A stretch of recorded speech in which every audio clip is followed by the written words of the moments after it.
Dans le MMA, et comme beaucoup de sports de haut niveau, le sacrifice est le point clé de la réussite. Sacrifice en termes d'argent, de santé ou même de temps accordé à ses proches, généralement les plus grands champions ont vécu dans la misère la plus totale, leur donnant une envie de vaincre absolument inarrêtable. Mais qu'on se le dise, le MMA c'est pas du foot, et les dégâts sur la santé sont énormes. Et bien souvent ceux qui sont prêts à aller au bout ont malheureusement leur lot de traumatismes qui peuvent finir par les rattraper. Prison, drogue, violence, criminalité et autodestruction. Les combattants dont nous allons parler aujourd'hui ont les parcours les plus chaotiques de l'UFC.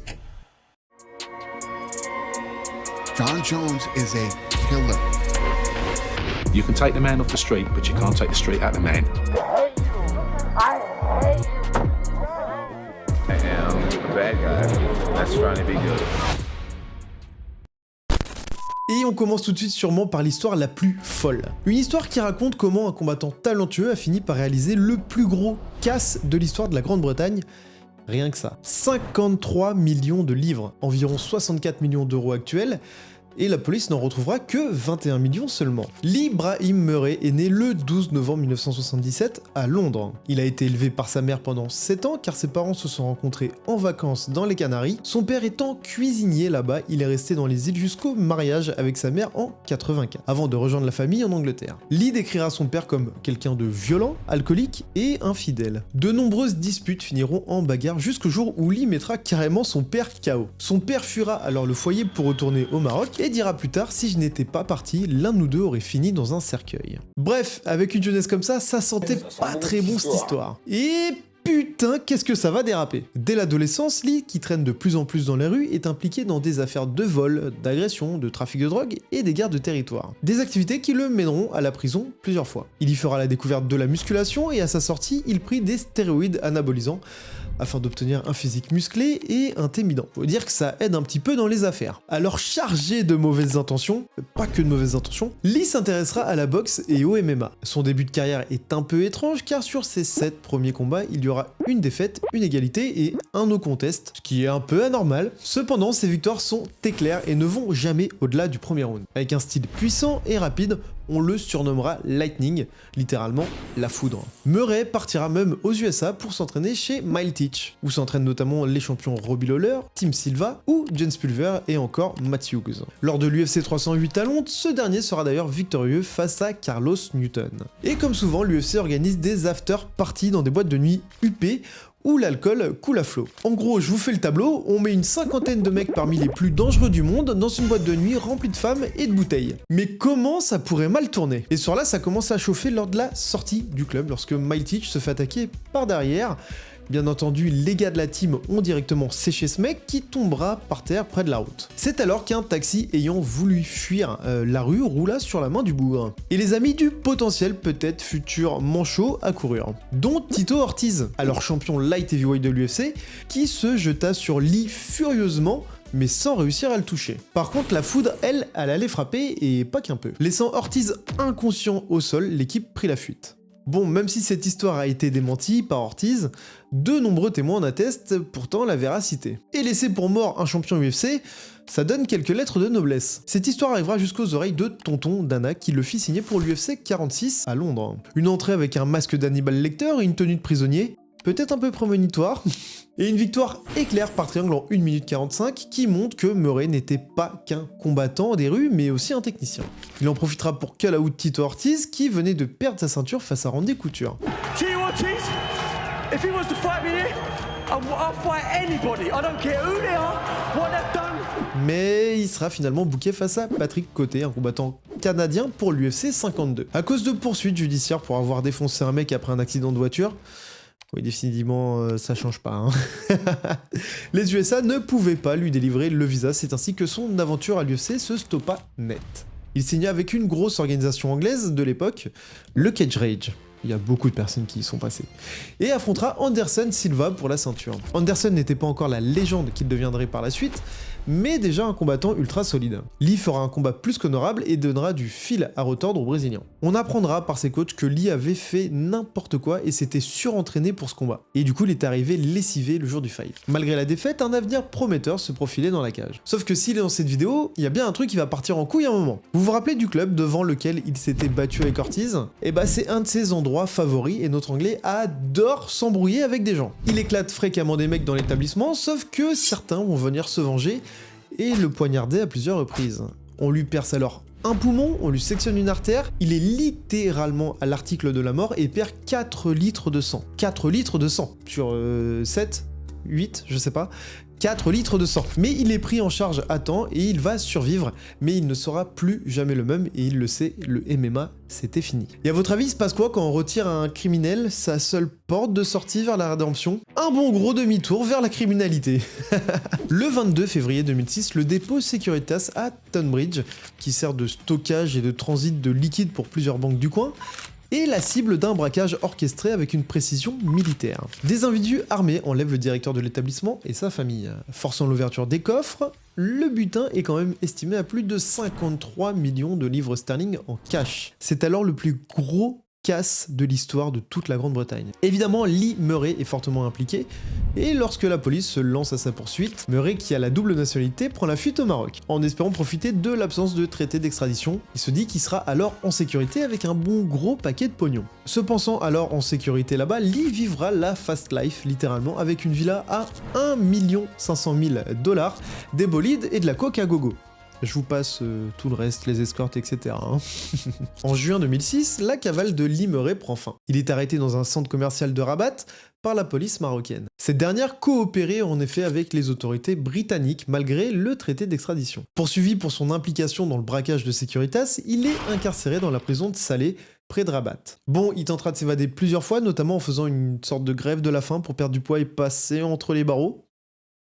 En juin 2010, la justice marocaine le déclare coupable et le condamne à 10 ans de prison. Une peine qui sera portée à 25 ans quelques mois plus tard, après un appel du parquet. Bref, une histoire de ouf qui sera portée à l'écran avec une mini-série produite par Showtime et que vous pourrez voir sur Amazon Prime si vous avez un bon VPN.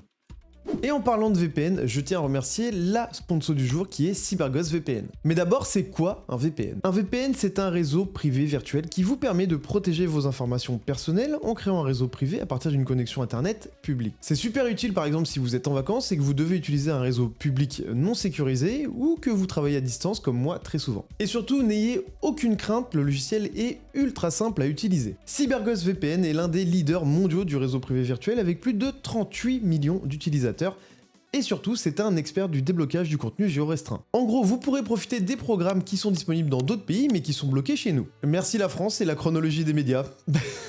CyberGhost VPN vous donne un accès illimité à 11 000 serveurs dans 100 pays et sur tous les systèmes d'exploitation. Vous avez donc le choix. Un seul abonnement peut protéger jusqu'à 7 appareils en même temps afin que vous puissiez le partager avec votre famille et vos amis. CyberGhost VPN est noté 5 étoiles sur Trustpilot par plus de 20 000 utilisateurs. Et si vous êtes intéressé par CyberGhost VPN, c'est le moment idéal de passer le pas. Vous bénéficiez d'une offre de 83% de réduction, soit un abonnement à 2,03 € par mois, mais aussi de 4 mois supplémentaires totalement gratuits. Vous êtes satisfait ou remboursé dans un délai de 45 jours, ce qui est énorme, et vous aurez en plus à disposition un SAV très réactif et disponible 24 h sur 24 et 7 jours sur 7. Ouais, ça bosse chez CyberGhost VPN. Vous aurez donc tout le loisir de tester le logiciel et de voir s'il correspond à vos besoins, à vos envies, et de faire le choix de vous rétracter ou pas. Alors commencez à protéger votre vie numérique en cliquant sur le lien dans la description. John Jones, le mauvais garçon qui essaie de ne pas en être un. I think I am a bad guy that's trying to be good. Je vais pas vous faire l'affront de vous présenter John Jones, mais on va revenir quand même rapido sur qui il est au sein de l'UFC. John Bone Jones, c'est le plus jeune champion de l'UFC. En 2011, à seulement 23 ans, il choque le monde et détrônera Shogun Rua pour devenir le roi des 93 kilos, une ceinture qu'il ne quittera finalement que à cause de déboires judiciaires. Il combine créativité, envergure exceptionnelle et une intelligence tactique incroyable. Évidemment, il est en plus vicieux, et sa carrière est une succession de victoires spectaculaires contre les meilleurs. Daniel Cormier, Lyoto Machida, Chael Sonnen, Stipe Miocic. Pire encore, il est techniquement invaincu. Sa seule défaite est une disqualification controversée contre Matt Hamill à cause de coups de coude verticaux qui sont maintenant autorisés. Il pourrait, avec 23 combats sans défaite, être littéralement le combattant avec le plus de non-défaites consécutives à l'UFC. Oui, je sais, c'est bizarre dit comme ça, mais c'est le terme utilisé par Dana lui-même. Peut-être pour dire que c'est pas des séries de victoires consécutives, mais des non-défaites pour qu'il ait quand même le titre de GOAT. John Jones. Bref. Il détient les records du plus grand nombre de victoires en combat pour le titre, 14 quand même. Le plus grand nombre de défenses de ceinture en mi-lourd, donc 93 kg, avec 8 défenses. Il est aussi champion dans 2 catégories différentes. Et tout ça, John est venu l'entacher à de très nombreuses reprises par des actes de violence, d'alcool, de drogue et de dopage. John sera à de multiples reprises arrêté pour conduite en état d'ivresse et des faits de violence. En 2012, tout d'abord, le champion de l'UFC percute un poteau avec sa Bentley à New York en conduisant sous l'emprise de l'alcool. En 2015, il est arrêté pour délit de fuite après avoir percuté une voiture et blessé une femme enceinte à Albuquerque. Des traces de marijuana sont trouvées dans son véhicule, il est alors suspendu de l'UFC et perd au passage plusieurs sponsors majeurs comme Reebok, qui était le sponsor principal de l'UFC à l'époque. En 2020, alors qu'il venait de défendre sa ceinture face à Dominic Reyes, dans un combat où d'ailleurs faudra en parler un jour, est-ce que pour vous Reyes gagne le combat ou pas ? En tout cas, l'un des combats les plus durs de John, ça c'est certain. Il est arrêté à Albuquerque pour conduite en état d'ivresse, avec un taux qui est quand même 2 fois supérieur à la limite, et une possession d'armes à feu. Il y avait en plus une bouteille ouverte dans sa voiture, ce qui veut dire qu'il n'avait pas fini de picoler. S'ajoute à cela de nombreux faits divers de violence. Notamment en 2019, il est accusé d'avoir étranglé une serveuse dans un club de striptease à Albuquerque. Bravo l'homme marié, le père modèle. En 2021, il est arrêté à Las Vegas après avoir été accusé d'avoir agressé sa fiancée Jessie Moses devant leurs enfants. Oui, le père modèle, ouais. Bien que les charges principales aient été abandonnées, Jones a plaidé coupable pour des dégâts causés sur une voiture de police. En 2024, il aurait menacé une agente de l'agence antidopage l'USADA, venue collecter un échantillon chez lui, ce qui lui a entraîné des poursuites pour menaces et agressions et un risque de peine de prison supplémentaire. Bon, ça c'était pour l'extra sportif, hein, mais John va aussi se retrouver sanctionné pour des prises de produits dopants à plusieurs reprises. Il est même l'un des combattants les plus fréquemment impliqués dans des affaires de dopage à l'UFC. Voici donc quelques affaires dans lesquelles John a pu tremper avec du dopage et de la drogue. En prévision de son combat contre Daniel Cormier, John est testé par l'USADA et testé positif, encore une fois, un résidu de cocaïne. Jones est brièvement entré en cure de désintoxication pendant seulement 24 heures. Ouais, 24 heures. C'est rapide comme cure, mais bah, de toute façon, on verra que ça n'a pas fonctionné. Hein. En 2016, il est suspendu avant l'UFC 200 pour, encore une fois, avoir été contrôlé positif à des produits, le clomifène et au létrozole, 2 substances souvent utilisées pour masquer l'utilisation de stéroïdes anabolisants. Jones a affirmé avoir consommé un produit contaminé qu'il pensait être du Cialis. Mais alors, Mowgli, c'est quoi du Cialis ? Eh bah, c'est une sorte de Viagra, comme quoi on peut être champion UFC et bandé mou. Ou alors c'est peut-être un contre-coup des produits dopants qu'il prend depuis des années, puisqu'effectivement on sait que ça a une incidence sur comment votre corps fonctionne en termes de testostérone et sur vos érections.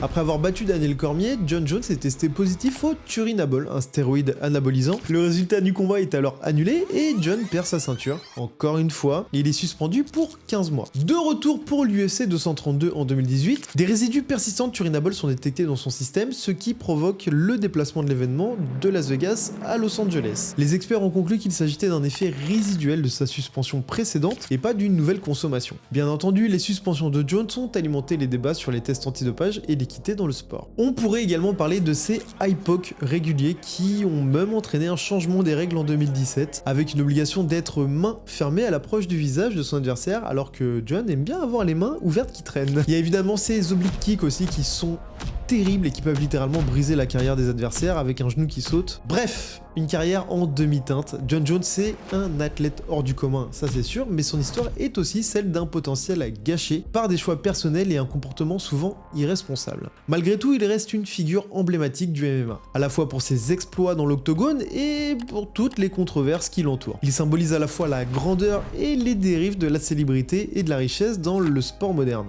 Allez, on retourne dans les bons gros tarés qui finissent en tôle avec Jonathan Paul Copenhaver. Il est né le 30 novembre 1981 à Simi Valley en Californie. Son enfance est marquée par des difficultés familiales terribles. Entre la mort de son père policier alors qu'il n'avait que 13 ans et sa mère toxicomane, John n'a pas le choix et doit devenir très vite l'homme de la maison et s'occuper de son frère et de sa sœur. Après avoir été viré d'un lycée militaire pour mauvaise conduite, il se lance dans le MMA afin de canaliser sa colère et la violence en lui. Avec un palmarès assez clean de 4-1 et surtout sans aucun combat qui n'allait jusqu'au 3e round, il attire en 2007 l'attention de l'UFC et participe à la 6e saison de l'émission de télé-réalité The Ultimate Fighter. Malgré une défaite durant le tournoi, il remportera son combat lors de l'event final face à Jared Rollins. Sa personnalité explosive et décalée suscite immédiatement l'intérêt du public et de l'organisation. Lors de l'UFC 84, pour son premier combat officiel sur une carte numérotée, il perdra son combat en moins de 1 minute face à Yoshida. Il sera par la suite viré de l'UFC en 2008. Il aurait refusé un combat et surtout fait des commentaires très déplacé sur la mort d'Evan Turner, un autre combattant de l'UFC. C'est à ce moment-là que l'instabilité de John fera de plus en plus surface. Adepte des bagarres en boîte de nuit ou dans les bars, il sera jugé en 2008 et condamné à 3 ans de probation, qu'il ne respectera évidemment pas puisqu'en 2010 il sera condamné à 1 an de prison pour de multiples bagarres dans des bars. Il retombera évidemment en 2012 pour des affaires similaires, 1 année supplémentaire. Bref, jusque là vous me direz, mais pourquoi tu parles de lui? En vrai, ok, il a pas eu une enfance facile, il est violent, mais il y a rien de fou. Et bah figure-toi que en 2009, dans l'intervalle de ses condamnations, il devient acteur porno, car il fréquente pas mal de gens du milieu dans le monde de la nuit. Son surnom c'est War Machine, et une machine de guerre, ça défouraille. Je suis pas sûr du tout de la garder celle-là. En 2011, il signe quand même un contrat avec le Bellator et il devait combattre contre Carla Moussou, une de nos stars françaises. Mais ses peines de prison empêcheront le combat et finalement il ne combattra qu'en 2013, une date à laquelle il se mettra en couple avec une célèbre actrice de films pour adultes, Christy Mack, une jeune femme de 10 ans plus jeune que lui. Et malgré leur travail respectif dans l'industrie du X, John était quelqu'un de plutôt jaloux. Et le 8 août 2014, il s'introduira chez Christy Mack qui était alors accompagnée de Corey Thomas, son nouveau petit ami, et les attaquera avec une violence inouïe. Il commença par Corey Thomas en le tabassant, en l'étranglant jusqu'à le laisser inconscient avant de s'attaquer à son ex. Thomas s'enfuira lorsqu'il reprendra connaissance mais n'appellera même pas la police car il n'imaginait pas que John allait s'en prendre si violemment à sa partenaire. Un bon gros lâche qui dira même qu'il s'était trouvé dans le mauvais lit avec la mauvaise femme.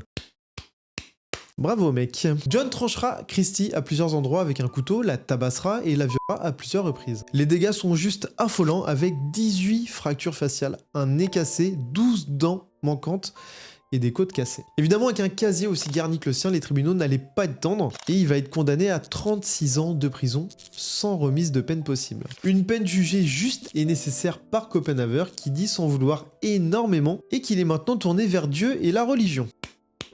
Allez, on enchaîne avec une grosse personnalité encore, avec Johnny Browning. Né en 85, après 3 combats amateurs et 2 combats pro, il est intégré directement à l'émission de télé-réalité de l'UFC, le TUF numéro 8. Ouais, décidément, je crois que le casting, il est assez léger.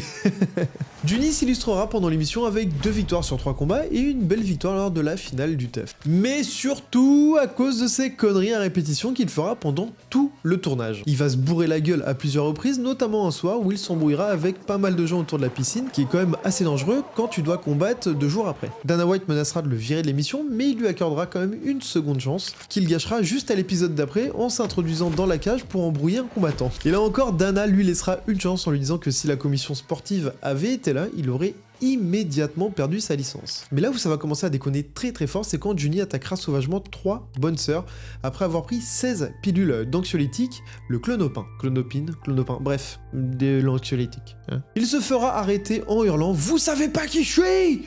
Je vais vous tuer et je vais virer votre famille !» Je l'ai peut-être un peu mal fait. Évidemment, l'UFC le cuttera immédiatement du roster et il devra se contenter de petits shows régionaux où il enchaînera 5 défaites consécutives entre 2010 et 2012, avant de revenir victorieux en 2016 dans un combat où il affichera un physique qui est absolument raccord avec son mode de vie, c'est-à-dire dégueulasse. Cependant, il semble avoir trouvé la rédemption et avoir la volonté d'arrêter de boire et de devenir coach. Une fin un petit peu moins ignoble que ce qu'on a vu aujourd'hui, mais on a cependant pas de nouvelles depuis, donc on sait même pas où il a vraiment terminé. Alors en conclusion, qu'est-ce qu'on peut dire de ces cas-là? Exception faite de John Jones, il est clair qu'aucun protagoniste n'a eu de grande carrière et que au moment des faits, le MMA n'avait pas encore la popularité actuelle. Et vous savez, l'explosion grâce à Conor McGregor, etc. aux yeux du monde. On était donc dans des situations où les combattants qui mettaient en danger leur santé pour vraiment des clopinettes avaient tous des profils soit de personnes qui n'avaient pas vraiment le choix pour essayer de survivre, soit un besoin viscéral de décharger une haine par la violence, qui donne un cocktail explosif de personnes avec de gros bons traumas et des dépendances aux drogues, à l'alcool ou aux produits dopants. En bref, vraiment pas quelque chose de sain. Heureusement, ce monde est en train de changer. Même si pour pouvoir espérer vivre de son art, c'est toujours ultra compliqué qu'on se le dise. Il y a maintenant les réseaux sociaux qui peuvent aider nos combattants à avoir des ressources supplémentaires, des sponsors ou autres, et donc des revenus hors de leur contrat de combat. On peut le voir avec des jeunes combattants amateurs comme Paul Dena par exemple, qui arrivent à prendre des cachets supérieurs à des combattants pros car il est vendeur. On peut également voir un changement de compétences de nos combattants qui ne sont plus des combattants monodisciplines, mais bel et bien des athlètes complets. Et du coup, ça limite quand même pas mal d'avoir des mecs qui sont simplement de gros bagarreurs qui percent un petit peu sur les grosses organisations. Bref, en tout cas, il y a plein d'autres histoires à raconter, donc si jamais tu veux un numéro 2, dis-le moi en commentaire. Si tu souhaites soutenir mon travail, tu peux t'abonner, c'est la meilleure des façons. Merci à tous d'avoir regardé la vidéo et je tiens encore une fois à remercier CyberGhost VPN qui a rendu cette vidéo possible. Si vous êtes à la recherche d'un excellent VPN, n'oubliez pas de cliquer dans le lien dans la description pour bénéficier d'une offre à 2,03€ par mois. Alors protégez-vous et obtenez votre confidentialité numérique, c'est super important de nos jours. On se retrouve très vite ici ou sur Twitch, et bien sûr n'oubliez pas de vous laver. Peace!